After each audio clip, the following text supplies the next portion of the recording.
This is what the Starbucks logo would look like from behind. This is her tail, and it is spread wide open. Now, it's important for you to understand that this design was intentional and kind of creepy, as you'll see throughout this video.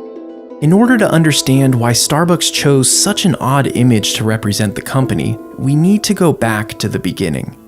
It was 1971, and the founders, inspired by Moby Dick, chose the name Starbucks. With Seattle being a port city and their coffee coming in on ships, they wanted their brand to be related to the sea.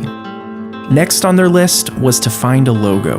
According to the company's website, while they were studying old marine books, a mysterious nautical figure called to them. They had discovered a 16th century depiction of a twin-tailed mermaid, later to be identified as a siren. And almost immediately, they knew they found their logo.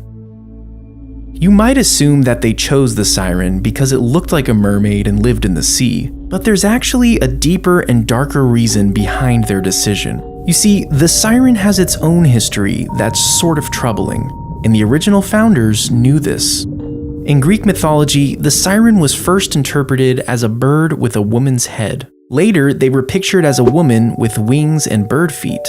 They continued to evolve into a dragon-type beast, until finally being interpreted as the mermaid creature we see today. And regardless of the different variations, the characteristics of the siren remained consistent. They were seductive and violent. They used their beauty to seduce sailors to come with them in the water. Typically, a siren would sing and the sailors would be unable to keep themselves from her. They would literally jump into the water and to their deaths.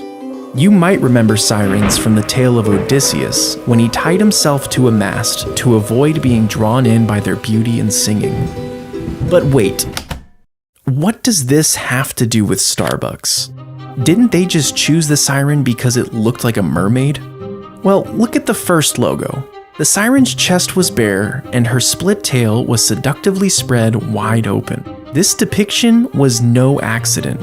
The owners expected people to see Starbucks, smell Starbucks, and desire Starbucks. Just like the sailors couldn't deny the seduction of the sirens, the founders of Starbucks wanted to make you unable to resist their coffee. And this isn't speculation.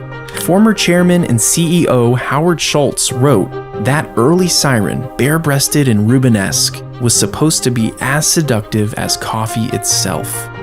As the company started to grow, they ran into a problem. This seductive, bare-breasted creature was a little too risque when it was scaled up in size. By changing the artwork to make her more appropriate, Starbucks was able to put the image on their trucks without backlash. And over the next 20 years, the logo became even more tame.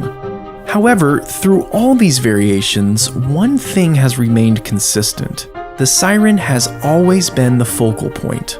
In fact, the company loves this creature so much that in 2008, they went back to the original bare-breasted logo. This was an immediate flop with the public, and it was quickly discontinued. Starbucks doesn't even mention this in their logo evolution page on their website. But it goes to show how dedicated they are to this creature. And you might think that seduction and irresistibility make for a creepy marketing strategy.